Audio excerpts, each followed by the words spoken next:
All right, let's dive in. Today we are cracking open one of the most legendary books on success ever written, Think and Grow Rich by Napoleon Hill. Now, for over 2 decades, Hill studied hundreds of the absolute wealthiest and most successful people of his time, trying to figure out their formula for achievement. And he was convinced he found a single, powerful secret that connected every single one of them. I mean, just think about that for a second. What if there was a single idea, a single formula, so effective that it was the common thread linking the giants of industry, politics, and innovation? Well, Napoleon Hill claimed he found exactly that. So the question is, what is it? Here's the catch, though. Hill never just comes out and says, hey, the secret is XYZ. Nope. He actually hides it in plain sight, right there in the book. He was confident that only those who were truly looking for it, the people who were ready for it, would even see it. So that's kind of our mission in this explainer, to see if we can uncover it together. So where did all this come from? Well, the whole story starts with one guy, Andrew Carnegie. One of the richest men in modern history. He sat down with a young Napoleon Hill and basically challenged him to spend the next 20 years of his life researching and organizing this entire philosophy of success so it could be shared with the world. And get this, it wasn't just Carnegie's little trick. Hill found out that this same secret was the foundation for the success of absolute giants like Henry Ford, Thomas Edison, and John D. Rockefeller. We're not just talking about successful people. These were the titans who built the modern world, and they were all using the same core principles. So where does this journey begin? Well, the very first major clue to the secret is this idea that every single great achievement, everything you see in the world, started as just a thought, an intangible little impulse in someone's brain that was then transformed into physical reality. And Hill is crystal clear on this. The starting point of it all isn't just a hope, and it's definitely not a wish. He calls it a burning desire. This is an all-consuming obsession, a definite goal that you fixate on with every ounce of your being. Think about the difference here. A vague wish like, yeah, I'd like to be wealthy someday, is totally powerless. A real desire, though, that's different. It's an active, specific demand you make of yourself. You name the exact amount, you set the date, and you have a plan. That specificity is what gives your thought real force. Let me tell you a story that perfectly nails this idea. Edwin C. Barnes. This guy had one single burning desire to go into business with Thomas Edison. Not for him, with him.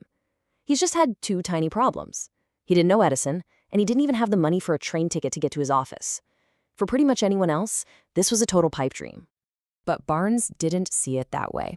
He just showed up at Edison's lab, completely determined. He refused to take no for an answer, taking some menial job just to get his foot in the door.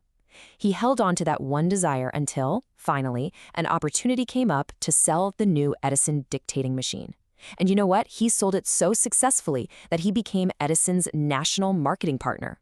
He literally thought himself into a fortune. Okay, so having a burning desire is the fuel, right? But you still need an engine to actually go somewhere. And this is where Hill provides exactly that. A super practical 6-step method to turn that desire into actual tangible money. This is really the core of the philosophy in action. It's about making that shift from passively wishing for wealth to actively engineering it with a concrete, step-by-step process that anyone can follow. So here are the steps. First, be specific. Know the exact amount of money you want, down to the dollar. 2, figure out exactly what you'll give in return, because there's no such thing as something for nothing. 3, set a deadline. Then, 4, create a definite plan. 5, and this is so important, write it all down. And finally, number 6, read that written statement out loud, twice a day. It's like you're programming your subconscious mind to just relentlessly go after that goal. But here's the thing, even with a powerful desire and a perfect plan, one more thing can completely derail everything. Hill illustrates this final, crucial ingredient with a cautionary tale you will never forget. This is the story of a guy named R.U. Darby. He and his uncle actually struck gold out in Colorado, but just when they thought they were rich, the vein of gold just vanished. They drilled and found nothing, and finally they just quit. They sold all their equipment for a few $100 to a junk man. Well, that junk man was smart enough to hire an expert, an engineer, who found the gold vein just 3 feet from where the Darbys had stopped digging. 3 feet. Man, can you imagine? The lesson here is so painfully clear. Temporary defeat is not the same thing as permanent failure. Hill says that for most successful people, their greatest success came just one single step beyond the point where they were absolutely sure they were beaten. That final ingredient is persistence. Now, the good news is, Darby never forgot that lesson. He went into the insurance business, and he applied that hard-won stickability. He basically made a promise to himself to never again stop 3 feet from gold. And because of that, he became a massive success and made back his losses many, many times over. So we've seen the key pieces now, right? You've got desire, you've got a plan, and you've got persistence. But putting them all together doesn't just happen automatically. It really comes down to a personal choice. I love this quote from the book because it's so direct. It puts all the responsibility right on our shoulders. The tools are there for anybody to use, but the final result? That depends entirely on our willingness to actually use them. No excuses, no alibis. And so, here it is, we arrive at the secret which was hidden in plain sight the whole time. It's not one magic word. It's a formula. It's the powerful combination of a burning desire to set your destination, a definite plan to create your map, and, of course, unshakable persistence to keep you going when that road gets tough. Ultimately, the book's core message is that life doesn't really respond to vague hopes and wishes.